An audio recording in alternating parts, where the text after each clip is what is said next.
أو كصيب من السماء فيه ظلمات ورعد وبرق يجعلون أصابعهم في آذانهم من الصواعق حذر الموت واللہ محیط بالکافرین. یا آسمان سے برسنے والی زوردار بارش کی طرح جس میں اندھیرے ہیں اور گرج اور چمک ہے. وہ کڑک کے باعث موت کے ڈر سے اپنی انگلیاں اپنے کانوں میں ڈال لیتے ہیں اور اللہ کافروں کو گھیرے ہوئے ہے. یہاں منافقین کی ایک اور قسم بیان ہوئی ہے، ایک اور گروہ، یعنی منافقین کی اقسام ہیں، ان کے درجے ہیں، سب ایک جیسے نہیں ہیں. کچھ کے اندر کچھ خصوصیات ہیں، کچھ کے اندر کچھ اور خصوصیات ہیں، کچھ اعتقادی منافق ہیں اور کچھ عملی منافق ہیں. تو ایک مثال اللہ تعالیٰ نے نار کی دی جو آگ ہے، اور دوسری مثال پانی کی دی. یہاں ان لوگوں کی بات کی جا رہی ہے جو مسلمان تو ہو گئے تھے لیکن ایمان کی کمزوری کی وجہ سے ہمیشہ شک و تذبذب میں مبتلا رہے. جب راحت اور اطمینان اور سکون کے حالات ہوتے تو مطمئن نظر آتے، لیکن جب دین کے رستے میں کوئی تکلیف ہوتی تو پھر شک میں پڑ جاتے. قرآن مجید میں آتا ہے وَمِنَ النَّاسِ مَن يَعْبُدُ اللَّهَ عَلَى حَرْفٍ. لوگوں میں سے کچھ ایسے ہیں کہ جو اللہ کی عبادت کنارے پہ رہ کے کرتے ہیں، پورے دین کے اندر نہیں آتے، کنارے پہ رہتے ہیں. فَإِنْ أَصَابَهُ خَيْرٌ اطمأنَّ بِهِ. جب کوئی خیر بھلائی پہنچتی ہے مطمئن ہو جاتے ہیں. وَإِنْ أَصَابَتْهُ فِتْنَةٌ. کوئی فتنہ آتا ہے، مصیبت آتی، تکلیف آتی ہے، انقلب علی وجہہ، تو اپنے چہرے پر ہی پلٹ جاتا ہے. خسر الدنیا والآخرہ، اسے دنیا اور آخرت کا نقصان کیا. ذالک هو الخسران المبین. یہی بہت بڑا نقصان ہے. متقین کا انجام کیا بتایا گیا تھا کہ وہ کون ہے؟ مفلحون، فلاح پانے والے. کفار کا انجام کیا بتایا گیا تھا؟ عذاب عظیم، بہت بڑا عذاب ان کے لیے. تو منافقین کے لیے کیا ہے؟ وما ربحت تجارتہم وما کانوا مہتدین. جس کی تجارت میں فائدہ نہ ہو وہ کون ہوتا ہے؟ خسارے میں. تو منافقین خسارے میں ہے. اب اس آیت کا خلاصہ یہ ہے کہ منافقین کی مثال آسمان سے نازل ہونے والی بارش کی طرح ہے. اس بارش میں کچھ اندھیرے ہیں، رات کا اندھیرا، بادلوں کا اندھیرا، بارش کا اندھیرا. اس بارش میں گرج بھی ہے، چمکنے والی بجلی بھی ہے، اور بجلی کے جلا دینے والے کڑاکے بھی ہیں. تو بارش میں گھیرا ہوا شخص جب کڑکے کی آواز سنتا ہے تو اپنے کانوں کو اپنی انگلیوں سے ڈھانپ لیتا ہے، کہیں زور کی شدید آواز اس کے کانوں کو نقصان نہ دے یا کہیں وہ اس آواز سے مری نہ جائے. کیونکہ آپ تو یہ معلوم ہے نا کہ ایک حد سے زیادہ جب آواز تیز ہوتی ہے تو انسان کی موت کا سبب بن جاتی ہے. یہی حال منافقوں کا تھا. جب قرآن مجید کے احکامات وہ سنتے تھے تو بجائے اس کے کہ ان کے مطابق اپنے آپ کو ڈھال لیتے کہ یہ اللہ تعالیٰ کا کلام ہے اور اللہ سبحانہ وتعالیٰ رحمان اور رحیم ہے، ہمارا فائدہ چاہتا ہے، ہم اس پر عمل کریں، تو وہ کیا کرتے؟ آیات سے ڈر جاتے اور خوف کے مارے کان بند کر لیتے، نہیں سننا ہی چھوڑ دیتے.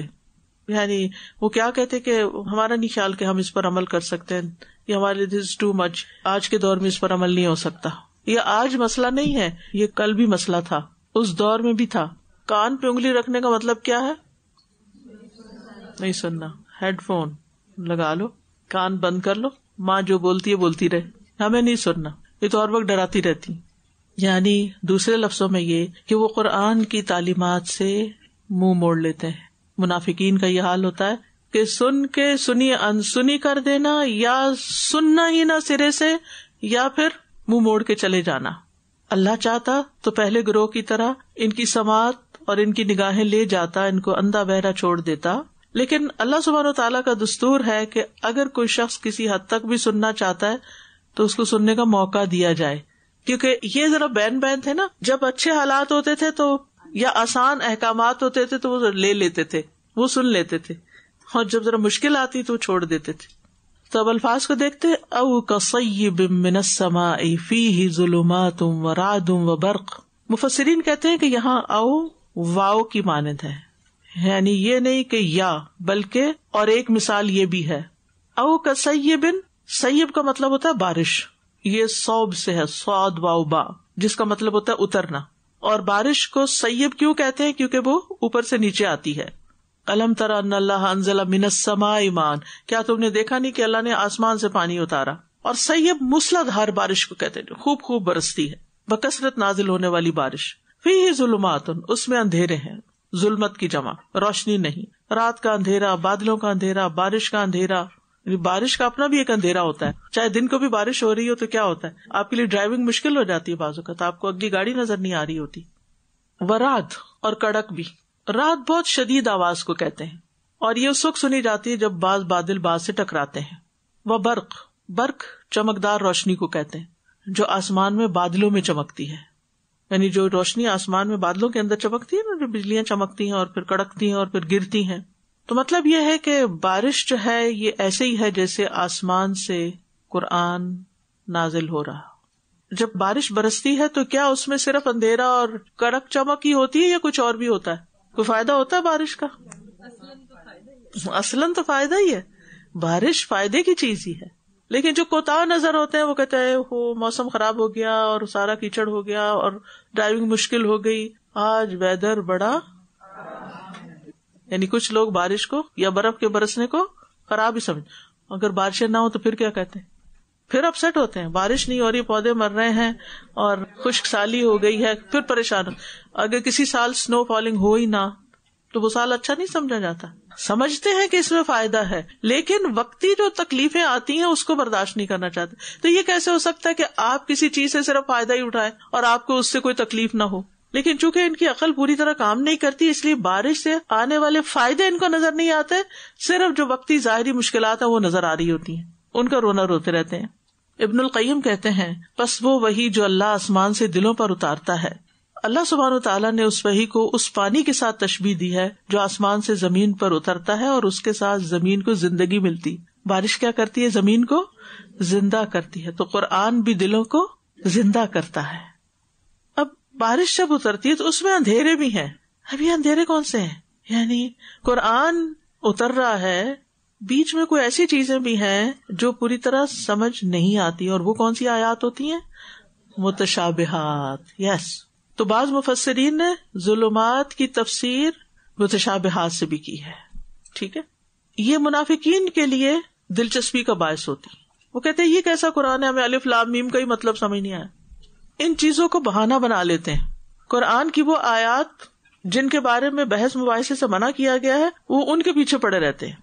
فیہ ظلمات ورعد، رات سے مراد کڑک ہے، مراد وہ تکلیفیں ہیں جو اسلام کے رستے میں پیش آتی ہیں، یا وہ وعیدیں ہیں جن سے ڈرائے جاتے ہیں. قرآن میں ڈرانے والی باتیں بھی ہیں نا.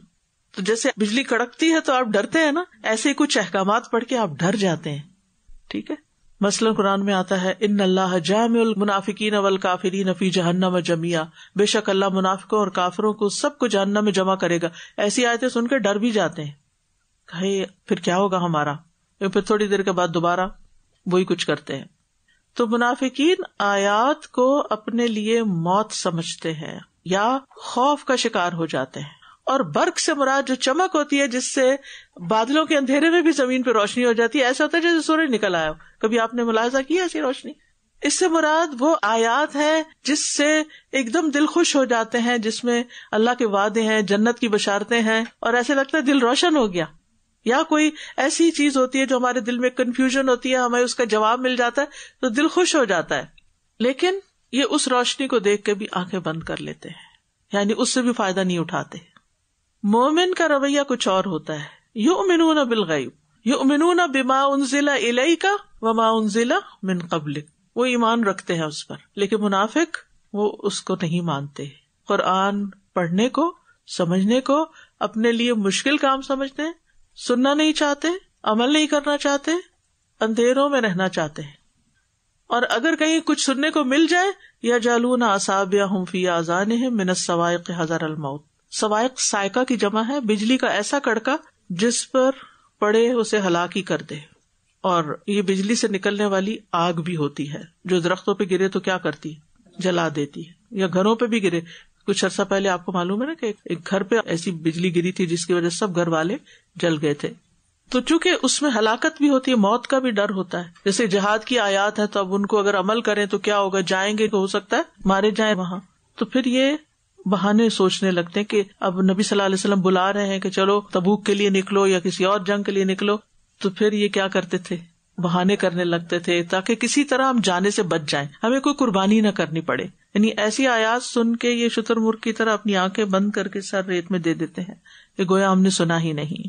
ابن عباس کہتے ہیں جب منافق نبی صلی اللہ علیہ وسلم کی مجلس میں حاضر ہوتے تو وہ آپ کے کلام سے ڈرتے ہوئے اپنی انگلیوں کو کانوں میں ڈال لیتے. وہ اس بات سے ڈرتے تھے کہ کہیں ان کے بارے میں کچھ نازل نہ ہو جائے یا کوئی ایسا تذکرہ نہ کر دیا جائے جس کی بنا پہ ان کو قتل کرنے کا حکم آ جائے. نوح علیہ السلام کی قوم نے بھی یہی کیا تھا نا, اگر آپ کو یاد ہو. نوح علیہ السلام نے کہا وَإِنِّي كُلَّمَا دَعَوْتُهُمْ لِتَغْفِرَ لَهُمْ جَعَلُوا أَصَابِعَهُمْ فِي آذَانِهِمْ. جب بھی میں نے انہیں دعوت دی کہ تو انہیں معاف کر دے, یعنی وہ دین کی طرف آئیں, انہوں نے انگلیاں اپنے کانوں میں ڈال لی.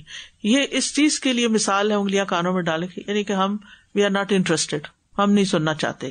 واللہ محیط بالکافرین, اللہ کافروں کو گھیرنے والا ہے.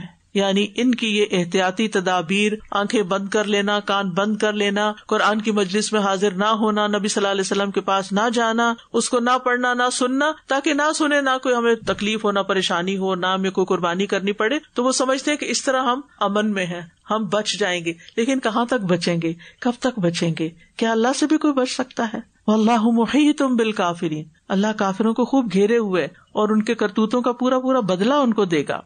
تو اس آیت سے یہ پتہ چلتا ہے کہ ہدایت کی مثال بارش کی طرح ہے. حدیث سے بھی پتہ چلتا ہے, صحیح بخاری کی روایت میں آتا ہے کہ اللہ نے مجھے جو ہدایت اور علم دے کے بھیجا اس کی مثال تیز بارش کی سی ہے جو زمین پہ برسے. صاف اور عمدہ زمین تو پانی کو جذب کر لیتی ہے, بہت سارا گھاس اور سبزہ اگاتی ہے, جبکہ سخت زمین پانی کو روک لیتی ہے. پھر اس سے لوگوں کو فائدہ پہنچتا ہے, لوگ خود بھی پیتے ہیں, جانوروں کو بھی سیراب کرتے ہیں اور اس کے ذریعے کھیتی باڑی بھی کرتے ہیں. کچھ بارش ایسے حصے پر پڑی جو صاف اور چٹیل میدان تھا, نہ وہ پانی کو روکتا نہ سبزہ اگاتا ہے. یہی مثال اس شخص کی ہے جس نے اللہ کے دین میں سمجھ حاصل کی اور جو اللہ نے مجھے علم دے کے بھیجا ہے اس سے اسے فائدہ ہوا, اس نے خود سیکھا, اوروں کو سکھایا. اور یہی اس شخص کی مثال ہے جس نے سر تک نہ اٹھایا, نہ اللہ کی ہدایت کو قبول کیا جو میں دے کر بھیجا گیا ہوں. اس مثال کی بڑی اچھی وضاحت اس حدیث میں ہو جاتی ہے. تو مومن کے لیے قرآن باعث اطمینان ہے, منافق کے لیے اندھیروں کا باعث ہے. منافق قرآن سننے کے باوجود اس کو سمجھ نہیں پاتے, جبکہ اہل ایمان کے ایمان میں اضافہ ہوتا ہے. منافق کے رجس میں اضافہ ہوتا ہے اور اہل ایمان کے ایمان میں اضافہ ہوتا ہے. منافق احکامات سے ڈرتا ہے جبکہ مومن احکامات کو قبول کرتا ہے.